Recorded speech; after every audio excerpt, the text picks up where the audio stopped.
제 이야기는 남편이 결혼 후 숨겨둔 낡은 휴대폰에서 시작됩니다.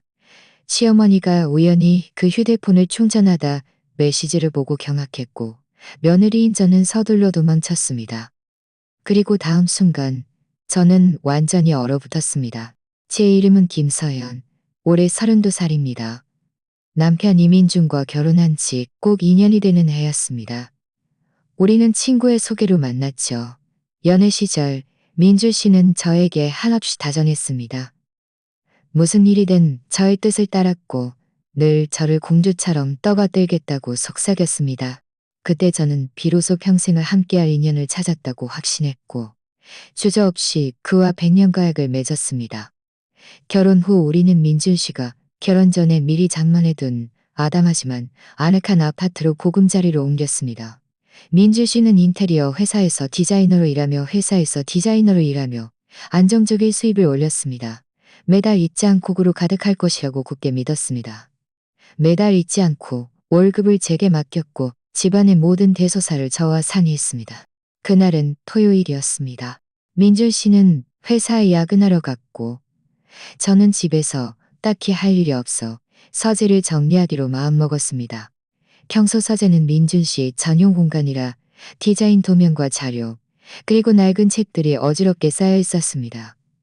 저는 소매를 걷어붙이고 먼저 책상 위의 자료들을 분류하고 정리했습니다.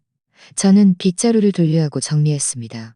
이어서 책꽂이에 꽂힌 책들을 가지런히 정돈했죠. 1시간 가까이 정신없이 움직이며 책상과 책꽂이를 말끔했죠. 민준 씨가 평소 앉는 의자 밑을 쓸 때였습니다. 빗자루 끝이 딱딱한 무언가에 부딪히는 느낌이 들었습니다. 저는 바닥에 떨어진 펜이나 열쇠 같은 것이라고 생각하고 손을 뻗어 의자 밑을 더듬었습니다. 그 순간 제 손에 길쭉한 직사각형 모양의 물건이 잡혔습니다. 천으로 쌓여 있었죠. 제 마음속에 의문이 피어올랐습니다. 민주 씨 물건은 항상 책상 위나 서랍 속에 있는데 의자 밑에 이런 게 있을 리 없었습니다. 저는 그 물건을 끌어내 천을 풀었더니였습니다. 낡은 검은색 휴대폰이었습니다. 화면에는 몇 군데 긁힌 자국도 있었습니다. 저는 휴대폰을 이리저리 뒤집어 보며 한참을 들여다봤지만 제가 한 번도 본 적 없는 휴대폰이라는 사실을 확인할 수 있었습니다. 민주 씨가 평소 쓰는 휴대폰은 지난해 새로 바꾼 흰색 스마트폰이었죠. 이 낡은 휴대폰은 그의 휴대폰과는 디자인도 전혀 달랐습니다. 게다가 결혼한 지 이렇게 오래되었는데 그가 예비 휴대폰이 있다고 말한 적도 한 번도 없었습니다. 저는 휴대폰 전원 버튼을 눌러봤지만 아무런 반응이 없었습니다. 배터리가 방전된 모양이었습니다. 제 마음속에 불길한 예감이 스멀스멀 피어올랐습니다. 민준 씨는 왜 이 낡은 휴대폰을 침대 밑에 숨겨두었을까? 그것도 일부러 천으로 싸서 말이죠. 혹시 저에게 알릴 수 없는 비밀이라도 있는 걸까? 저는 휴대폰을 든 채 의자에 앉아 생각할수록 뭔가 잘못되었다는 느낌을 지울 수 없었습니다. 민주 씨는 평소 저에게 잘했지만 가끔 갑자기 전화가 오면 베란다로 나가 몰래 받았고 문자 메시지도 저 몰래 답장하곤 했습니다. 그때는 깊이 생각하지 않았는데 지금 생각해보니 어쩌면 이 낡은 휴대폰과 관련이 있을지도 모른다는 생각이 들었습니다. 저는 휴대폰을 다시 천으로 잘 싸서 원래 자리인 침대 밑에 넣어두었습니다. 하지만 제 마음은 마치 돌덩이를 얹어놓은 듯 무거웠습니다. 민준 씨가 돌아오면 물어볼까 생각했지만 혹시 그가 제가 자신을 믿지 못한다고 생각해서 우리 관계에 금이 갈까봐 두려웠습니다. 겨우 결혼 2년 차인데 낡은 휴대폰 때문에 다투는 건 어쩐지 가치가 없는 일 같았습니다. 야근이 끝났는데 저녁으로 뭘 먹고 싶은지 가는 길에 사서 들어가겠다고 했습니다. 저는 휴대폰을 들고 최대한 목소리를 침착하게 유지하며 말했습니다. 아무거나 괜찮아요. 당신이 먹고 싶은 걸로 사와요. 전화를 끊고 저는 깊이 숨을 들이쉬었습니다. 일단 민준 씨에게 낡은 휴대폰 이야기를 꺼내지 않고 좀 더 지켜보기로 했습니다. 어쩌면 이 휴대폰의 예전에 쓰던 낡은 휴대폰인데 어쩌면 이 휴대폰은 그가 예전에 쓰던 낡은 휴대폰인데 저녁에 민준 씨가 돌아왔습니다. 손에는 제가 좋아하는 돼지갈비찜과 나물 무침이 들려 있었습니다. 그는 평소처럼 문을 열고 들어서며 웃으며 말했습니다. 여보 나왔어. 어서 손 씻고 밥 먹자. 오늘 특별히 당신이 좋아하는 갈비찜 사왔어. 저는 웃으며 고개를 끄덕이고 주방으로 가서 손을 씻고 저녁을 먹었습니다. 식사 중 민준 씨는 오늘 야근했던 이야기를 하면서 다음 달에 성과급이 나오면 저와 함께 여행을 가자고 말한 다음 달에 성과급이 나오면 저와 함께 여행을 저와 함께 여행을 저와 함께 여행을 저와 함께 여행을 식사를 마친 후 민준 씨는 서재로 가서 남은 일을 처리했고 저는 설거지를 마치고 서재로 들어갔습니다. 저는 그의 옆 의자에 앉아 컴퓨터 앞에서 진지하게 일하는 그의 모습을 보며 또다시 망설였습니다. 낡은 휴대폰에 대해 물어봐야 할까 말아야 할까 말아야 할까. 민준 씨는 제가 자신을 보고 있다는 것을 눈치챘는지 고개를 돌려 웃으며 말했습니다. 아니야. 고개를 돌려 웃으며 말했습니다. 왜 그래, 여보. 계속 나만 쳐다보네. 혹시 오늘 내가 택배 보내. 어서 마저 해. 내가 방해하지 않을게. 말을 마치고 저는 자리에서 일어나 서재를 나왔습니다. 침실로 돌아와 침대에 누웠지만 제 머릿속은 온통 그 낡은 휴대폰 생각뿐이었습니다. 스스로에게 아무 생각도 하지 말라고 어쩌면 정말 제가 너무 많이 생각하는 것일지도 모른다고 다짐했지만 마음속 의혹은 도무지 사라지지 않았습니다.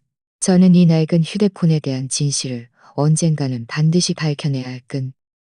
다음 날 아침 제가 잠에서 깼을 때 민준 씨는 이미 출근하고 없었습니다. 그는 주방에 저를 위한 아침 식사를 남겨두었습니다. 제가 좋아하는 따뜻한 김치찌개와 밥이었습니다. 쪽지에는 여보, 아침 꼭 챙겨 먹어. 아침 꼭 챙겨 먹어. 라고 적혀 있었습니다. 쪽지를 보며 제 마음은 또다시 흔들렸습니다. 어쩌면 어제 제가 너무 많이 생각했던 것일지도 모른다는 생각이 들었습니다.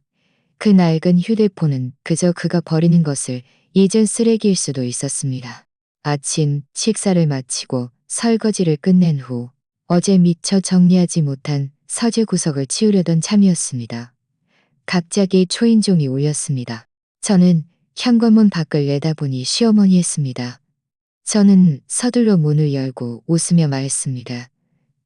어머니, 어쩐 일이세요? 미리 연락도 안 주시고요. 시어머니는 커다란 봉투 2개를 들고 들어오셨습니다.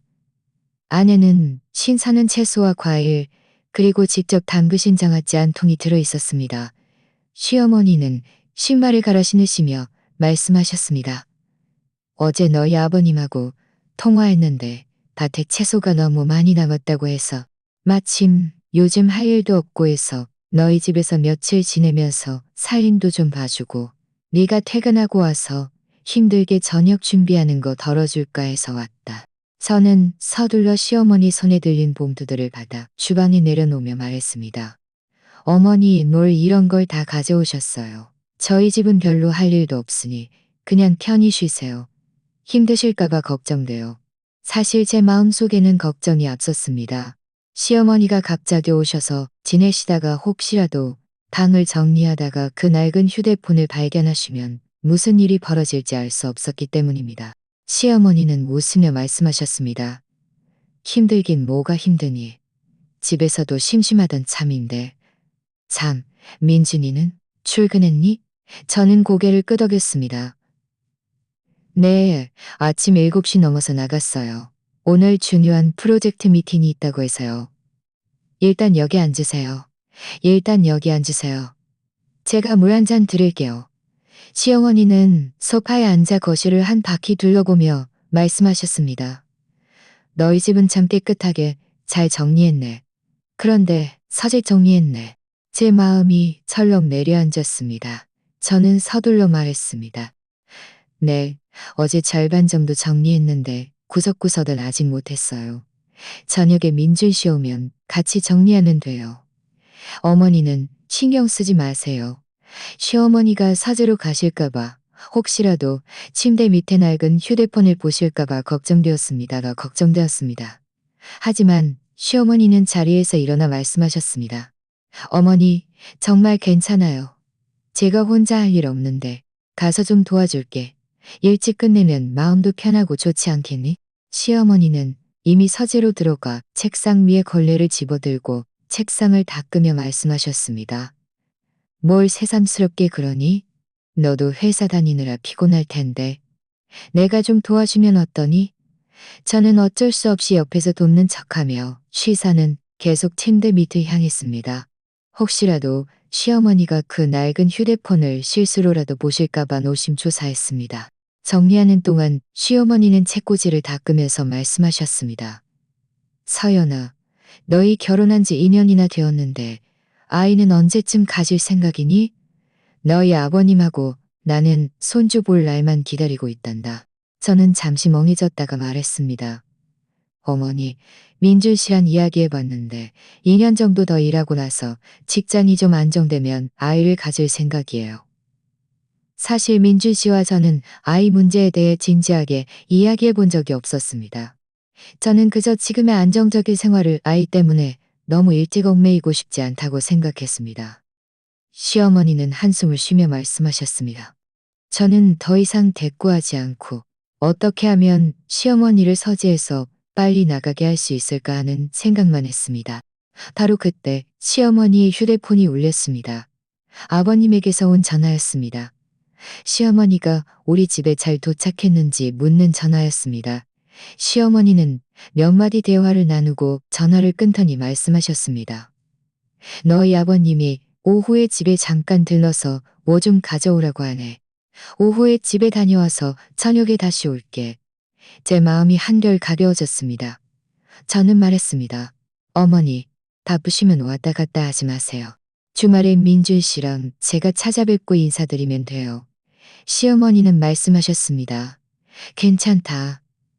오후에 옷까지 좀 가져오고 너희 아버님이 쉬운 토마토도 좀 가져다 줄게. 그 토마토가 얼마나 달콤한지 모른다. 점심때 저는 시어머니와 집에서 식사를 했습니다. 시어머니가 좋아하시는 돼지갈비찜과 나물 무침을 만들었습니다. 식사 중 시어머니는 또다시 아이 이야기를 꺼내며 저에게 민준 씨와 더 많이 대화하고 일만 너무 생각하지 말라고 말씀하셨습니다. 저는 그저 고개를 끄덕이며 대답했지만 제 마음은 계속 서재 침대 밑에 낡은 휴대폰에 사로잡혀 있었습니다. 오후에 시어머니가 돌아가실 때 저는 서재 문을 닫으며 먼지가 들어갈까봐 그렇다고 말씀드렸습니다. 시어머니는 깊이 생각하지 않고 웃으며 말씀하셨습니다. 역시 네가 꼼꼼하구나. 그러고는 봉투를 들고 나가셨습니다. 시어머니가 가신 후 저는 서둘러 서재로 달려가 침대 밑을 조그리고 앉아 확인했습니다. 낡은 휴대폰은 여전히 원래 자리에 천으로 잘 쌓여 있었습니다. 저는 안도의 한숨을 내쉬었지만 마음속 의욕은 점점 더 커져갔습니다. 민준 씨는 도대체 왜 이 낡은 휴대폰을 숨겨둔 것일까? 저녁에 민준 씨가 돌아왔습니다.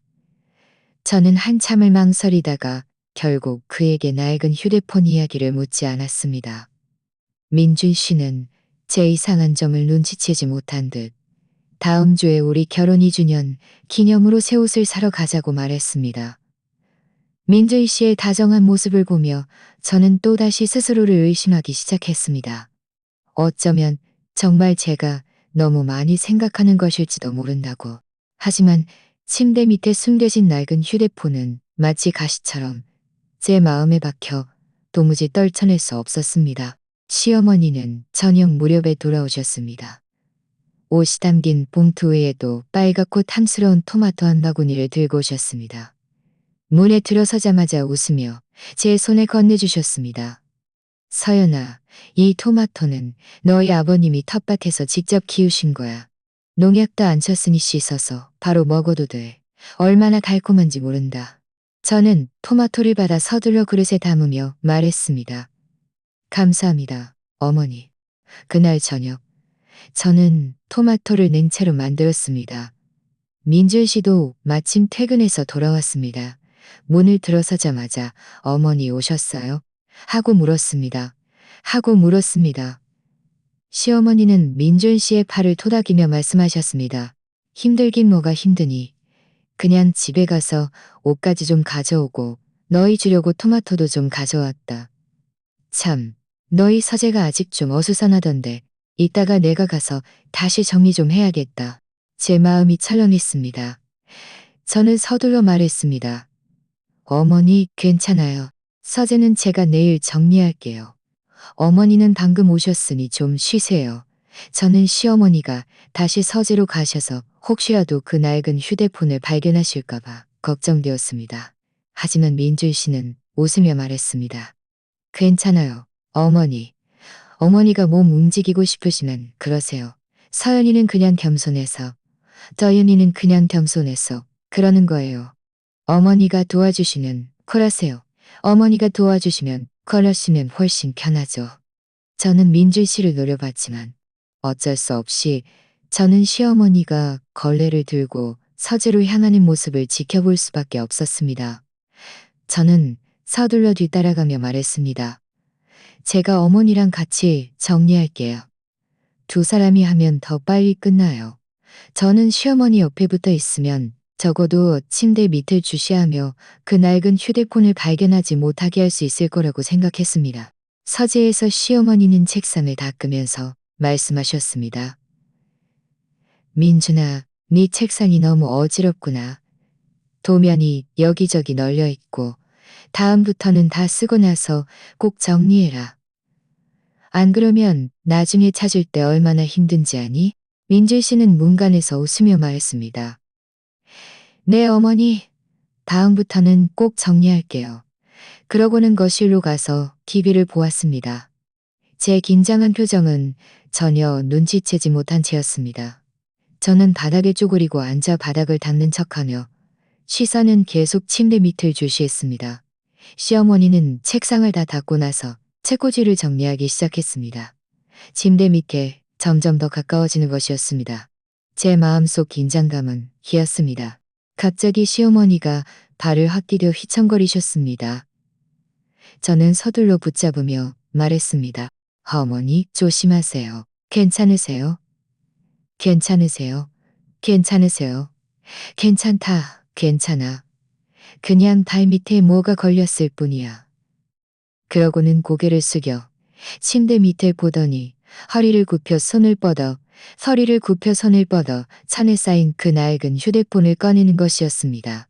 제 마음이 철렁 내려앉았고 머릿속이 순식간에 하얗게 변해 하얗게 전혀 말도 할 수 없었습니다. 시어머니는 손에 들인 낡은 휴대폰을 불고 손에 들고 아마 민준 씨가 예전에 쓰던 낡은 휴대폰일 거예요. 버리는 걸 잊고 침대 밑에 숨겨둔 것 같아요. 저는 최대한 아무렇지 않은 척하며 시어머니가 아무 생각도 하지 않기를 바랐습니다. 시어머니는 휴대폰을 이리저리 뒤집어 보며 말씀하셨습니다. 이 휴대폰은 고장난 것 같지도 않은데 왜 침대 밑에 버려뒀을까? 그러고는 무심코 전원 버튼을 눌렀습니다. 휴대폰은 아무런 반응이 없었습니다. 시어머니는 배터리가 없구나. 배터리가 없구나. 마침 내 가방에 충전기가 있으니 가져가서 충전시켜 놔야겠다. 이따가 민준이한테 필요 없는 거면 버리라고 해야지. 침대 밑에 두면 자리만 차지하고. 저는 서둘러 말했습니다. 괜찮아요. 민준 씨 오면 자기가 알아서 처리할 거예요. 어머니는 신경 쓰지 마세요.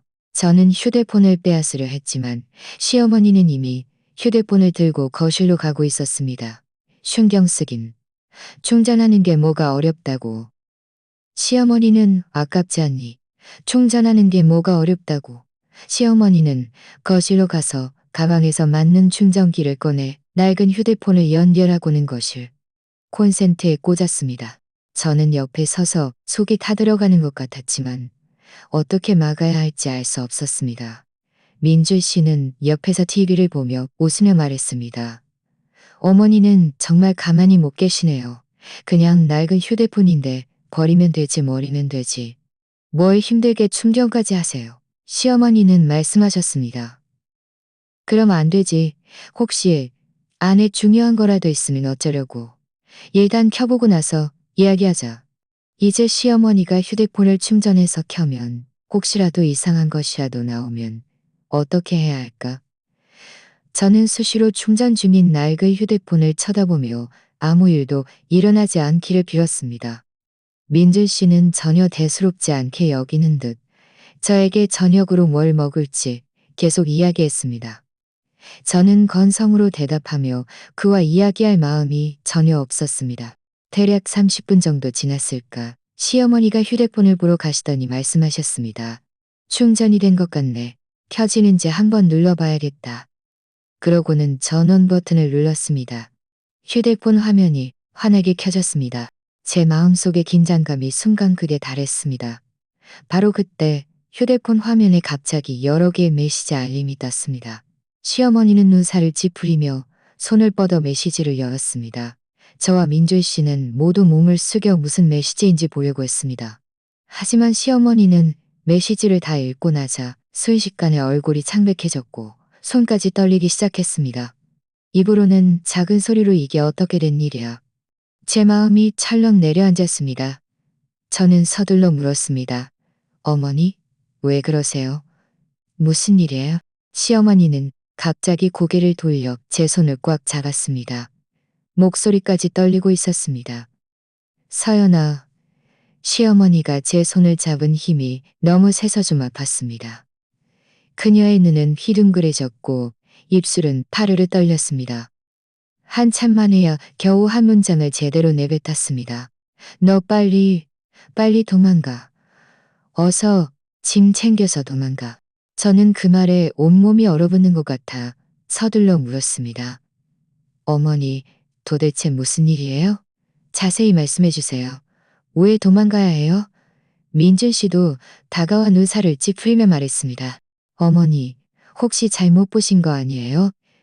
그냥 낡은 휴대폰인데 사연이가 도망갈 만한 무슨 일이 있겠어요? 시어머니는 민준 씨의 말을 듣지 않고 휴대폰 화면을 저에게 돌리며 목소리를 극도로 낮춰 말했습니다. 네가 직접 봐. 이 메시지들 전부 비똑촉이야. 게다가 돈을 갚지 않으면 가족들에게 해를 가하겠다고 협박하고 있어. 저는 서둘러 휴대폰 화면을 내려다봤습니다. 화면에는 빼곡하게 있지 않은 메시지들이 가득했습니다. 발신인의 메모는 대부분 이형 등으로 되어 있었고 내용은 하나같이 섬뜩했습니다.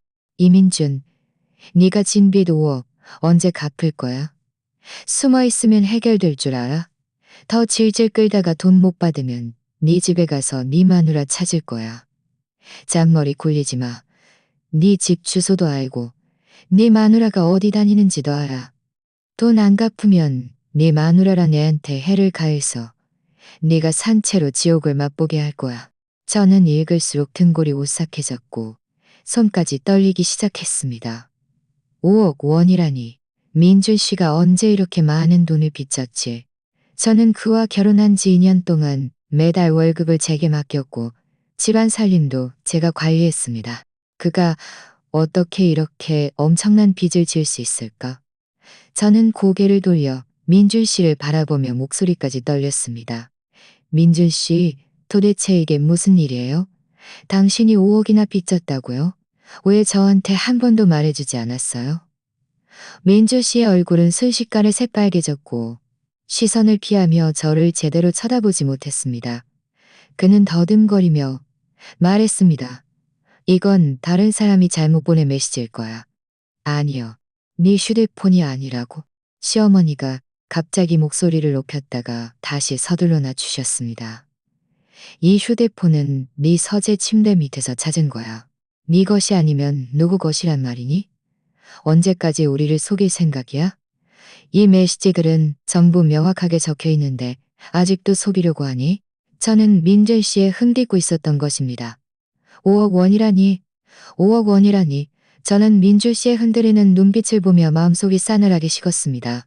결혼 2년 동안 저는 줄곧 제가 든든한 남자를 만났다고 믿었습니다.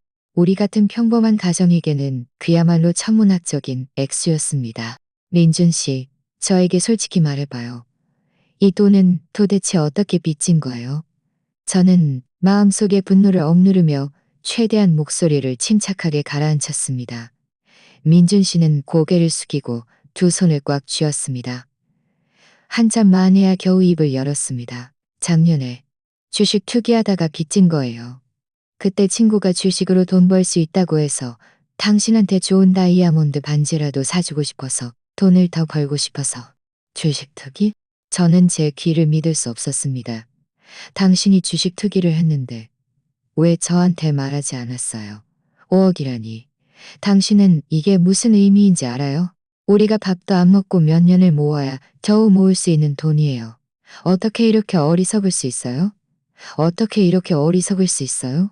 시어머니는 옆에서 발을 동동 구르며 애가 탔습니다.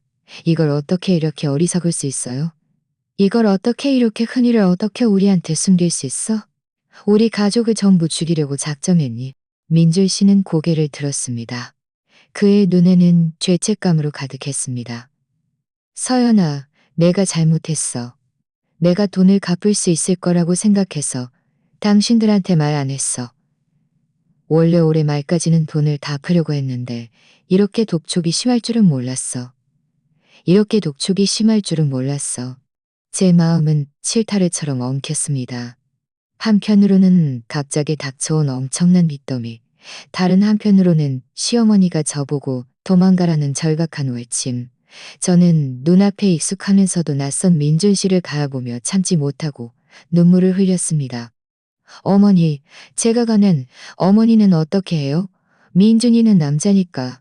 자기가 빚진 건 자기가 빚진 건 자기가 빚진 건 자기가 빚진 건 혹시 어머니한테 해를 가하지 않을까요?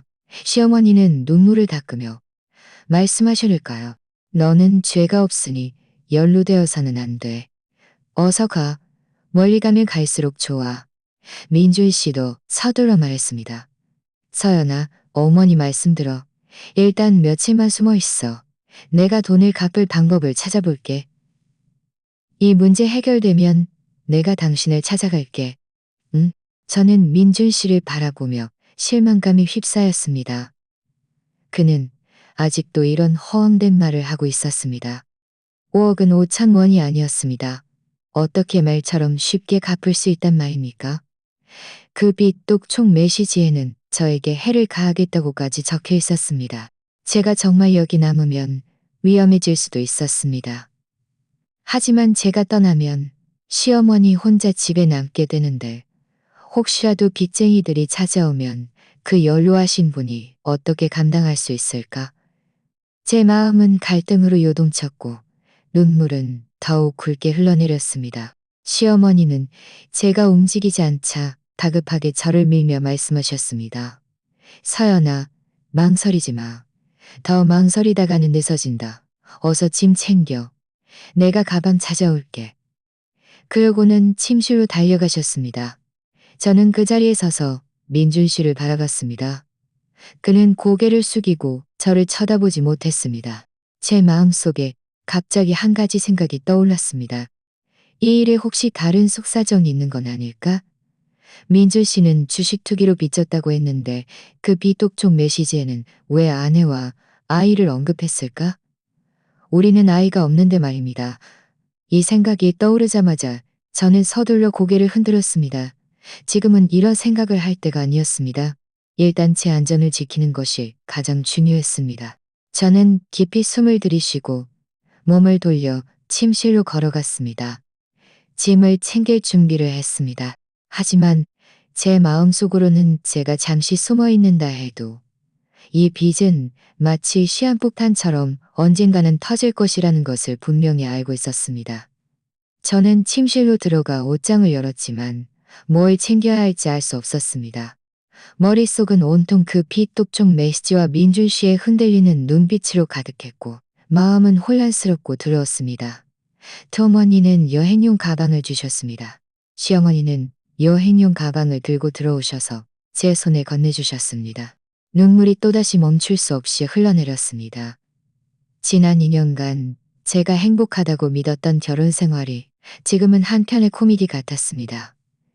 민준 씨는 저 몰래 이렇게 많은 돈을 빚지고 이렇게 오랫동안 저를 속였습니다.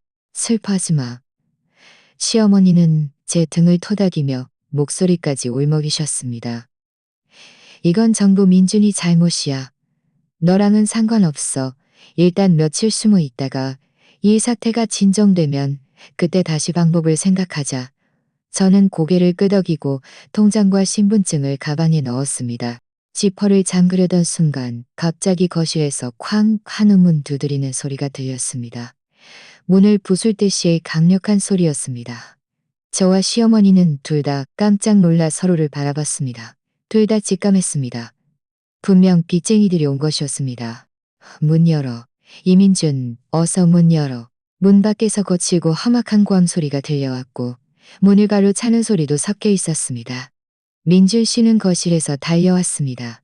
얼굴은 창백했고 목소리는 떨렸습니다. 어머니, 서연아, 어떻게 해요? 그들이 정말 왔어요. 시어머니는 서둘러 저를 옷장 안으로 밀어 넣었습니다. 서연아, 어서 숨어. 절대로 소리 내지 마. 내가 민준이랑 그들을 상대할게. 저는 온몸이 바들바들 떨렸고 서둘러 옷장 안으로 들어갔습니다. 시어머니는 옷장 문을 살짝 닫아 작은 틈만 남겨두었습니다. 저는 그 틈으로 침실 문 밖의 상황을 볼 수 있었습니다. 시어머니와 민준 씨는 침실을 나갔고 민준 씨는 깊이 숨을 들이쉬고 현관문으로 가서 문 너머로 물었습니다. 누구세요? 저는 당신들을 모릅니다. 잔말 말고 어서 문 열어. 우리는 빚 받으러 온 사람들이다. 이민준, 네가 진 5억 갚을 때가 됐다. 문 밖에 사람이 소리치며 문을 다시 세 개별로 찼습니다. 돈 없어요. 계속 이러면 경찰에 신고할 거예요. 민준 씨가 소리쳤지만 그의 목소리에는 힘이 없었습니다. 경찰에 신고, 경찰에 신고, 경찰이 소용이 있을 것 같다. 문 밖에 사람이 비웃었습니다. 네가 우리 돈 안 갚고 경찰에 신고할 낯짝이 있어? 오늘 돈 안 갚으면 네 집을 다 부숴버릴 거야. 그러고는 네 집을 다 부숴버릴 거야. 시어머니는 민준 씨를 끌어당기며 작은 목소리로 말했습니다. 그들과 맞서지 마. 일단 우리가 그들을 진정시키고 며칠만 더 시간을 달라고 해. 민준 씨는 고개를 끄덕이고 다시 문 밖으로 소리쳤습니다. 문 부수지 마세요. 정말 돈이 없어요. 몇 달만 더 시간을 주시면 안 될까요? 정말 돈이 없어요. 정말 돈이 없어요. 제가 꼭 돈을 갚을게요. 제가 꼭 돈을 갚을게요.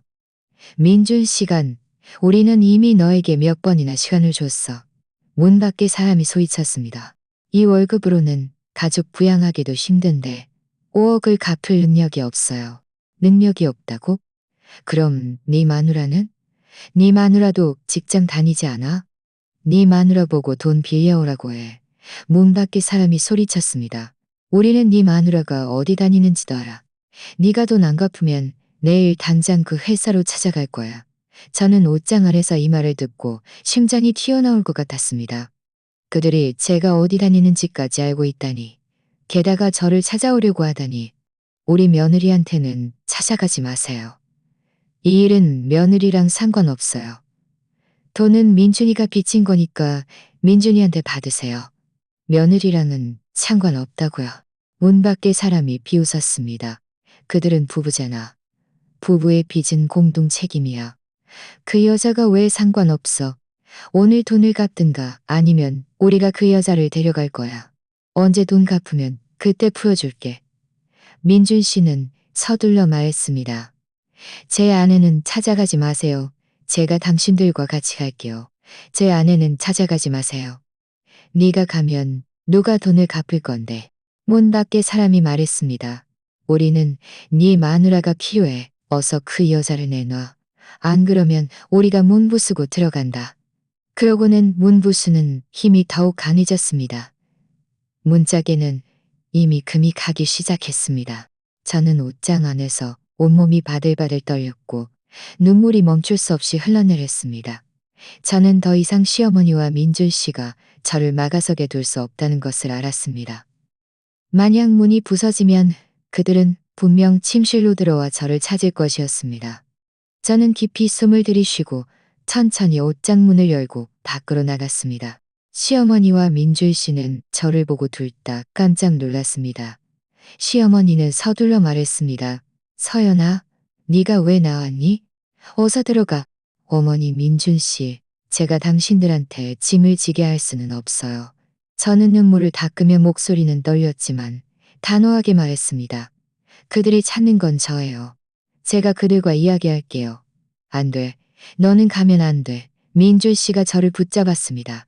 그들은 다 나쁜 사람들이야. 다 나쁜 사람들이야. 제가 안 가도 그들은 문을 부수고 들어와서 저를 찾을 거예요. 게다가 이 일은 원래 저랑 상관없는 일이에요.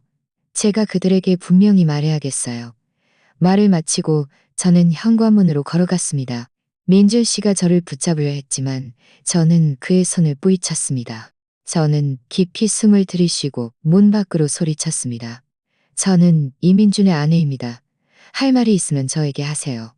돈은 이민준이 빚진 것이고 저랑은 상관없어요. 당신들은 저를 찾아올 수 없어요.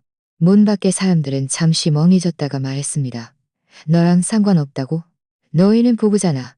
그 남편이 빚진 돈은 네가 빚진 돈과 마찬가지야.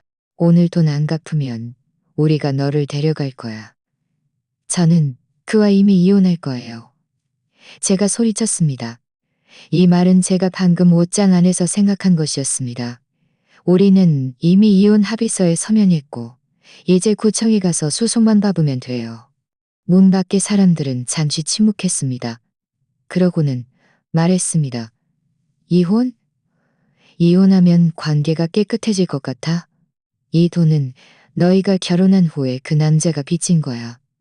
이혼해도 네가 책임져야 해. 상관없어요. 저는 절대로 그를 대신해서 돈을 갚지 않을 거예요. 제가 소리쳤습니다. 계속 이러면 저는 정말 경찰에 신고할 거예요. 말을 마치고 저는 휴대폰을 꺼내 경찰에 신고하는 척했습니다. 문 밖의 사람들은 약간 망설이는 듯 했습니다. 잠시 후 그들은 말했습니다. 좋아. 우리가 너에게 3일 더 시간을 줄게. 3일 후에 돈을 갚지 않으면 우리가 네 회사로 찾아갈 거야. 그때 가서 네 회사에서 망신당하게 해줄 테니 알아서 해. 저는 안도의 한숨을 내쉬었고 다리에 힘이 풀려 넘어질 뻔했습니다. 민준 씨가 서둘러 저를 부축했습니다. 서연아, 괜찮아. 민준 씨는 저를 바라봤습니다. 그의 눈에는 죄책감으로 가득했습니다. 다 내 잘못이야. 당신을 힘들게 했어. 시어머니도 다가와 제 등을 토닥이며 말씀하셨습니다. 그들이 갔어. 네가 방금 너무 용감했어. 네가 방금 너무 용감했어. 하지만 다음금 너무 용감했어. 하지만 다음부터는 그렇게 위험한 짓은 하면 안 된다. 저는 그들을 바라봤지만 제 마음속으로는 이 집에서 더 이상 머물 속으로는 이 집에서 민준 씨. 저는 그를 바라보며 침착한 목소리로 말했습니다. 우리 내일 구청 가서 이혼 수속 봐봐요. 민준 씨는 멍해졌다가 서둘러 말했습니다. 서연아, 나랑 이혼하지 마. 응? 내가 잘못했어. 내가 돈을 갚을 방법을 찾을게. 앞으로는 당신한테 잘하고 다시는 당신을 속이지 않을게. 다시는 당신을 속이지 않을게. 다시는 법원에 이혼 소송을 제기할 거예요. 저는 고개를 흔들었습니다. 당신이 저 몰래 5억을 빚진 순간부터 우리 사이는 이미 끝났어요. 말을 마치고 저는 가방을 들고 침실문으로 걸어갔습니다. 민준 씨와 시어머니를 다시 한번 돌아본 후 침실을 나와 호텔에서 하룻밤을 지내고 다음 날 민준 씨와 이혼 수속을 밥을 준비를 했습니다. 저는 가방을 들고 현관으로 가서 신발을 갈아 신으려는데 민준 씨가 뒤쫓아와 제 손목을 꽉 잡았습니다. 서연아, 가지마. 우리 다시 잘 이야기해봐. 이렇게 빨리 이혼하자고 하지마. 응? 그의 손아귀 힘이 너무 세서 제 손목이 아팠습니다. 저는 힘껏 뿌리치려고 했습니다. 더 이상 이야기할 것도 없어요. 민준 씨, 저는 이미 결정했어요. 내일 반드시 이혼 수속을 봐봐야 해요. 내가 잘못했어요. 당신 몰래 5억을 빚진 건 잘못했어요. 민준 씨의 목소리는 울먹였고 눈가도 붉어졌습니다. 하지만 나도 이 가정을 위해서였어요. 당신에게 좋은 삶을 살게 해주려고 돈을 더 벌고 싶었는데 이렇게 될 줄은 몰랐어요. 한 번만 더 기회를 주세요. 제가 꼭 열심히 돈 벌어서 빚 갚고 다시는 주식 투기 같고, 다시는 주식 투기 같고. 저는 그의 이런 모습을 보면서도 전혀 흔들리지 않았고, 오히려 더 큰 실망감을 느꼈습니다. 이 가정을 위해서요? 당신이 정말 이 가정을 위했다면 정 몰래 이렇게 큰일을 저지르지 않았겠죠. 5억은 작은 돈이 아니에요. 혹시라도 못 갚으면 우리 집이 어떻게 될지 생각해 본 적은 있어요? 지금 빚쟁이들이 집까지 찾아왔고, 제 회사까지 찾아왔고, 제 회사까지 찾아가겠다고 협박해요. 당신이랑 어떻게 더 같이 살 수 있겠어요? 시어머니도 다가와 한숨을 쉬었습니다. 서연아, 민준이가 잘못을 뉘우치고 있잖니. 서연아, 민준이가 잘못을 뉘우치고 있잖니. 어머니, 이건 작은 실수가 아니에요. 저는 고개를 흔들며 시어머니를 바라봤습니다. 그는 저를 2년 동안 속였어요. 만약 오늘 어머니가 그 낡은 휴대폰을 발견하지 못했다면 저는 아직도 바보처럼 속고 있었겠죠. 제가 이번에 그를 용서한다 해도 앞으로 그가 저 몰래 다른 일을 저지르지 않을 거라고 어떻게 확신할 수 있겠어요? 저는 도박을 할 수도 없고 하고 싶지도 않아요. 민준 씨는 여전히 제 손을 잡고 놓아지지 않았습니다. 서연아, 맹세할게. 앞으로 다시는 당신을 속이지 않을게. 집안일은 뭐든지 당신이랑 상의하고 돈도 전부 당신한테 맡길게. 한 번만 더 나를 믿어줘. 응? 당신을 믿어요. 저는 비웃었습니다. 저는 예전에 당신을 너무 믿었기 때문에 오늘 이 지경이 된 거예요. 민준 씨, 제 손 놔요. 저는 호텔로 갈 거예요. 하지만 민준 씨 믿었습니다. 하지만 민준 씨가 구청 앞으로 나서서 문을 막아섰습니다. 만약 당신이 오지 않으면 저는 바로 법원에 이혼 소송을 제기할 거예요.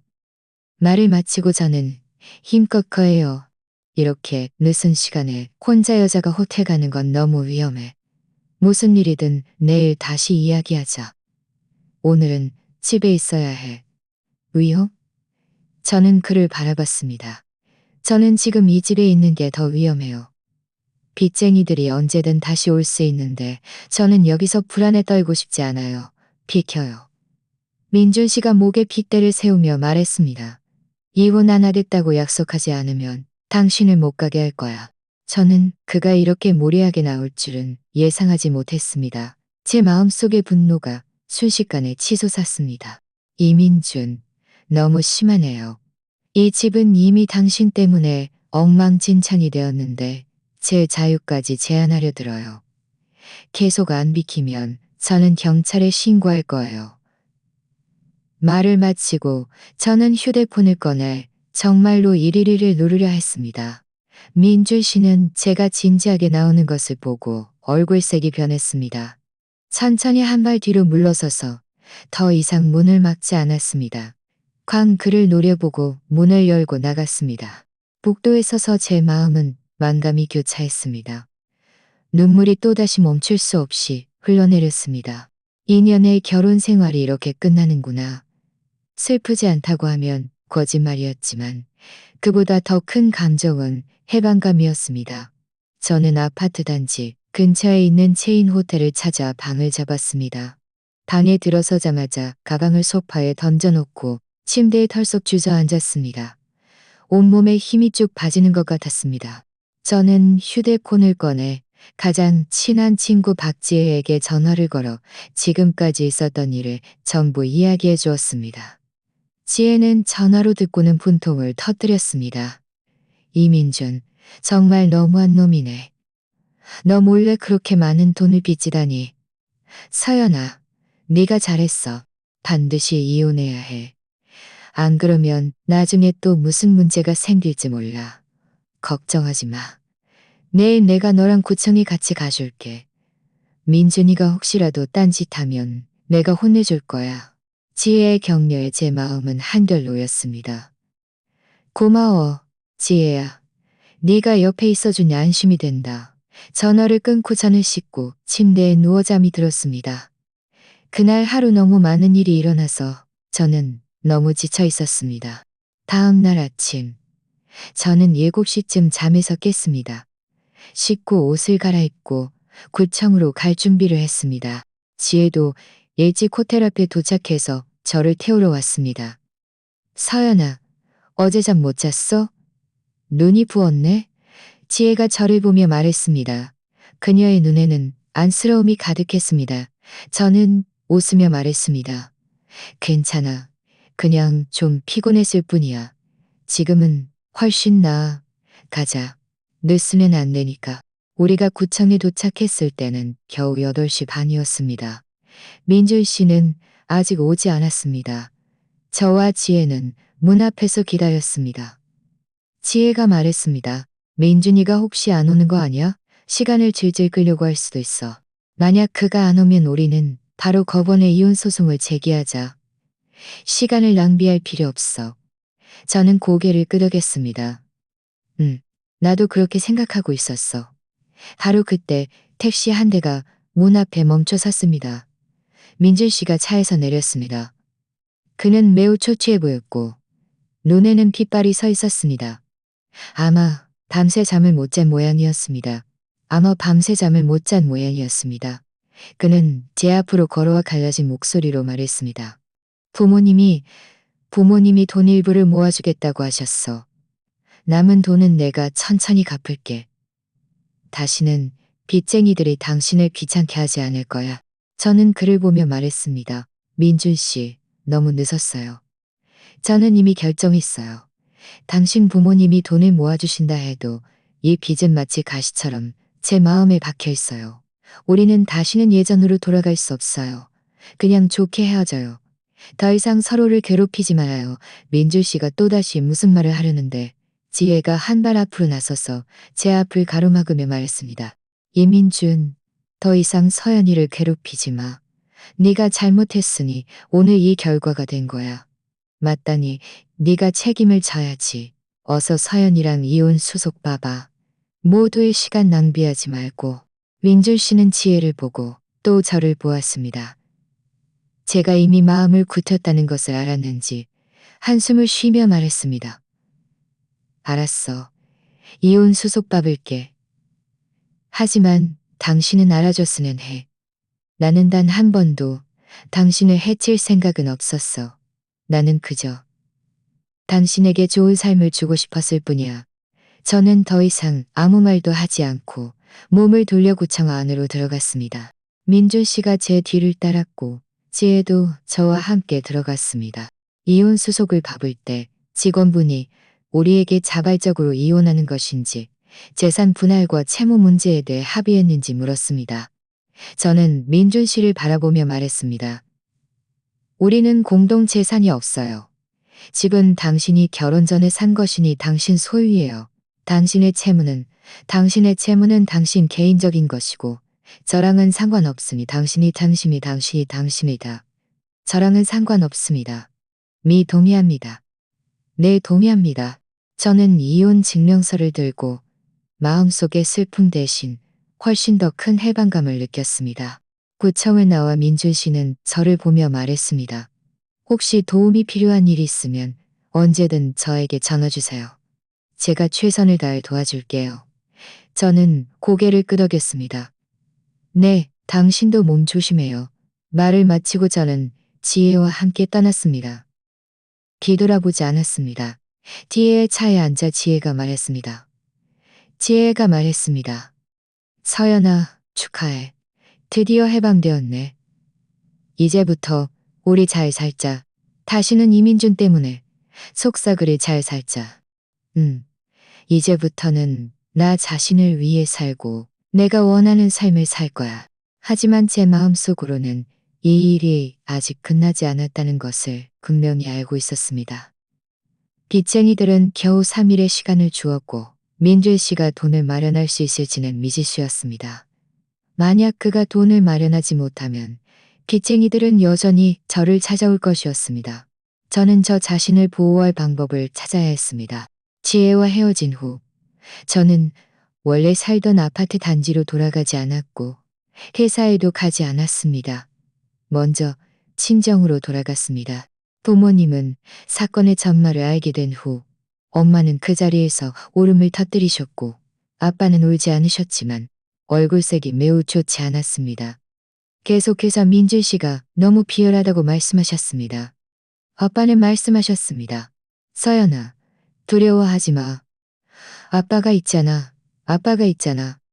일단 친정에서 며칠 지내다가 이 시기가 지나면 다시 이야기하자.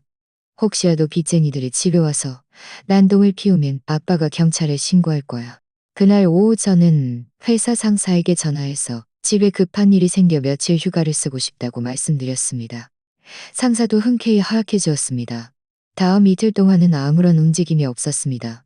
저는 민준 씨가 정말 돈을 마련했나 하고 생각하며 마음이 조금 놓였습니다. 하지만 열어. 네가 안에 있는 거 다 알아. 네가 안에 있는 거 다 안에 있는데 갑자기 문 밖에서 문 두드리는 소리가 들렸습니다. 그리고 제가 들렸습니다. 제 마음이 철렁했습니다. 빚쟁이들의 목소리였습니다. 그들이 어떻게 친정까지 찾아왔을까? 아빠는 서둘러 일어나 현관문으로 가서 문 너머로 물었습니다. 누구세요? 우리 딸을 왜 찾으세요? 우리는 김서연에게 돈 받으러 온 사람들이다. 그녀의 전 남편이 우리에게 5억을 빚졌고 그들이 이혼하기 전에 빚진 것이니 그녀도 갚을 책임이 있다. 문 밖에 사람이 소리치며 문을 다시 세게갈로 찼습니다. 엄마는 깜짝 놀라 제 손을 꽉 잡고 작은 소리로 말했습니다. 저는 깊이 숨을 들이쉬고 현관문으로 가서 문 밖으로 소리쳤습니다. 저는 이미 이민준과 이혼했어요.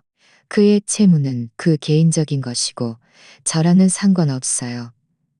당신들이 계속 난동을 피우면 저는 경찰에 신고할 거예요. 이혼해도 소용없어. 문 밖에 사람이 비웃었습니다. 이 돈은 너희가 결혼했을 때 그 남자가 빚진 것이니 부부 공동 채무에 해당돼. 너는 반드시 갚아야 해. 오늘 돈 안 갚으면 우리는 안 갈 거야. 그러고는 그들이 다시 문을 부수기 시작했습니다. 아빠는 화가 나서 문을 열고 그들과 따지려 하셨습니다. 저는 서둘러 아빠를 붙잡았습니다. 문 열지 마세요. 그들은 일부러 우리를 자극하려고 하는 거예요. 일단 경찰에 신고해요. 말을 마치고 저는 휴대폰을 꺼내 일일이에 전화를 걸었습니다. 경찰은 곧 도착할 것이니 빚쟁이들과 충돌하지 말라고 했습니다. 전화를 끊고서는 문 밖으로 소리쳤습니다. 저는 문 밖으로 소리쳤습니다. 우리가 문 밖으로 소리쳤습니다. 우리는 그냥 그린워터로 소리쳤습니다. 경찰이 곧 올 거예요. 잡히고 싶지 않으면 어서 가세요. 문 밖의 사람들은 두려워하지 않느른. 대략 10분 후 경찰이 도착했습니다. 문 밖의 소리가 순식간에 멈췄습니다. 아빠가 문을 열었고 경찰이 들어와 우리에게 무슨 일인지 물었습니다. 저는 사건의 전말을 경찰에게 이야기해 주었고 이혼 증명서까지 보여주며 말했습니다. 저는 이미 이민준과 이혼했어요. 이혼 합의서에 분명히 적혀 있듯이 걔의 채무는 그 개인적인 것이고 저랑은 상관없어요. 저랑은 상관없어요. 경찰은 그들에게 채무 문제는 민사 분쟁이니 민주 씨를 법원에 고소할 수 있지만 그의 가족을 찾아가 괴롭히거나 문을 부수는 것은 이미 위법 행위에 해당한다고 말했습니다. 계속 이러면 법에 따라 처벌할 것이라고 경고했습니다. 빚쟁이들은 경찰의 말을 듣고 약간 두려워하는 듯 입으로 우리도 어쩔 수 없었어요. 하고 중얼거리더니 떠났습니다. 경찰은 다시 저에게 와서 앞으로 그들이 다시 찾아와 괴롭히면 즉시 경찰에 신고해서 자신과 가족의 안전을 보호하라고 말했습니다. 혹시라도 그들이 회사로 찾아가 난동을 피우면 회사 경비원에게 신고해달라고 했습니다. 저는 고개를 끄덕였습니다. 감사합니다. 경찰관님. 경찰이 가신 후 엄마는 여전히 떨면서 말씀하셨습니다. 그 사람들은 너무 무서워. 앞으로 어떻게 또 올까? 아빠는 한숨을 쉬며 말씀하셨습니다. 괜찮다. 경찰이 있으니 다시는 난동 피우러 오지 못할 거야. 너도 걱정하지 마. 앞으로는 집에서 지내다가 시간이 좀 지나면 아빠랑 엄마가 너랑 같이 회사로 가줄게. 저는 너무 죄송해서 말씀드렸습니다. 부모님까지 힘들게 해드렸네요. 엄마는 눈물을 닦으며 말씀하셨습니다. 어리석은 소리 하지 마. 네가 우리 딸인데 우리가 안 도와주면 누가 도와주겠니? 그날 저녁 저는 민준 씨에게 전화를 걸어 도대체 어떻게 된 일인지 왜 돈을 갚지 않았는지, 왜 빚쟁이들이 친정까지 찾아왔는지 물어보려고 했습니다. 청아는 한참 동안 울린 후에야 연결되었습니다. 민준 씨의 목소리는 매우 갈라져 있었습니다. 사연아, 미안해. 돈을 마련하지 못했어. 부모님이 겨우 1,000만 원 모아주셨고 남은 4억 원은 정말 방법이 없었어. 돈을 마련하지 못했으면 왜 저한테 말하지 않았어요? 왜 그들이 친정까지 찾아오게 내버려뒀어요? 저는 화가 나서 온몸이 떨렸습니다. 그들이 오늘 얼마나 심했는지 알아요? 우리 집 문을 부수고 저를 협박했어요. 우리 부모님은 다 기겁하셨어요. 민준 씨는 잠시 침묵하다가 말했습니다. 제가 그의 말을 끊었습니다. 고의가 아니었어. 그들이 당신 친정까지 찾아올 줄은 몰랐어. 서연아, 미안해. 내가 다시 방법을 찾아볼게. 당신은 매번 그렇게 말했지만 매번 지키지 못했어요. 민준 씨, 제가 당신한테 말할게요. 앞으로 그들이 당신을 때문에 저를 찾아오면 저는 바로 법원에 당신을 고소해서 당신이 모든 책임을 지게 할 거예요. 말을 마치고 저는 전화를 끊었습니다. 마음은 실망감으로 가득했습니다. 민준 씨에게 문제 해결을 기대하는 것은 불가능하다는 것을 알았습니다. 저는 스스로 방법을 찾아 이 일과 완전히 선을 스스로 방법을 찾아 이 일과 완전히 선을 방법을 찾아 다음 날 저는 아빠와 함께 법률사무소를 찾아갔습니다. 민준 씨의 채무가 저와 정말 상관이 있는지 빚쟁이들이 다시 저를 괴롭히면 어떻게 해야 하는지 상담하고 싶었습니다. 변호사는 제 이혼 증명서와 이혼 합의서를 보고 말했습니다. 법률 규정에 따르면 부부 일방의 혼인관계 존속 기간 중 개인 명의로 가정의 일셈이라 두려워하실 필요를 초과하여 부담한 채무는 부부 공동 채무에 해당하지 않습니다. 의뢰인께서는 부부 공동 책임을 지실 필요가 없습니다.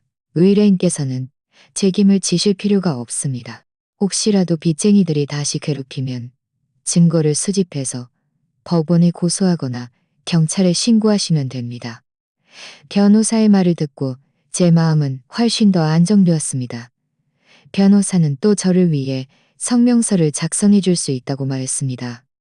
빚쟁이들이 다시 저를 찾아오면 그들에게 성명서를 보여주고 다시 괴롭히면 고소하겠다고 말하라고 했습니다. 법률 사무소를 나와 아빠가 말씀하셨습니다. 이제 안심이 되지? 앞으로 그들이 다시 오면 우리는 겁의 무기로 우리 자신을 보호하면 돼. 그들을 두려워할 필요 없어. 저는 고개를 끄덕였습니다. 제 마음속의 돌덩이가 드디어 내려앉는 것 같았습니다. 이 일이 아직 완전히 해결된 것은 아니지만 저는 이미 대처 방법을 찾았다는 것을 알았습니다. 앞으로는 빚쟁이들의 괴롭힘을 두려워할 필요가 없을 것이었습니다.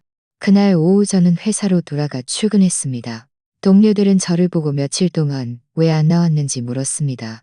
저는 집에 급한 일이 있었다고 대충 둘러댔습니다. 빚쟁이 이야기를 할 용기는 없었습니다.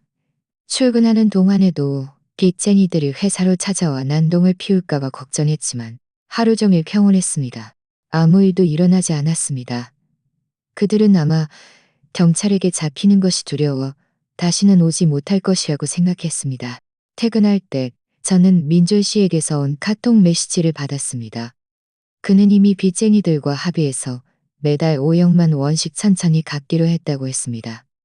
빚쟁이들도 더 이상 저를 찾아오지 않겠다고 약속했다고 했습니다. 그리고 저에게 미안하다고 제가 너무 많은 고통을 겪게 했다고 말했습니다. 저는 메시지를 보고 답장을 하지 않았습니다. 비록 일이 잠시 해결되었지만 저는 더 이상 그와 어떤 관계도 맺지 않을 것입니다.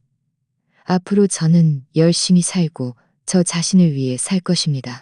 민준 씨가 그 메시지를 보낸 후 저는 다시는 그와 연락하지 않았습니다. 날마다 시간이 흘러 빚쟁이들은 정말 저를 찾아오지 않았습니다.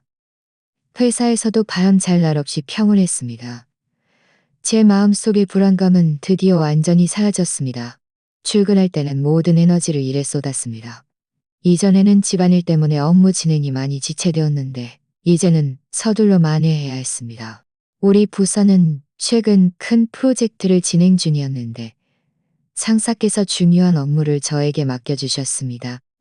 저는 매일 야근하며 기획안을 만들고 디자인을 수정했습니다. 힘들었지만 보람 있었습니다. 지혜는 자주 저에게 저녁 식사를 같이 하거나 쇼핑을 가자고 했습니다.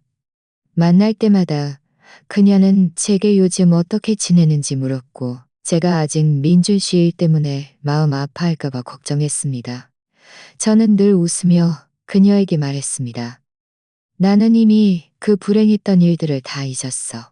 지금은 그저 열심히 일하고 열심히 살고 싶을 뿐이야.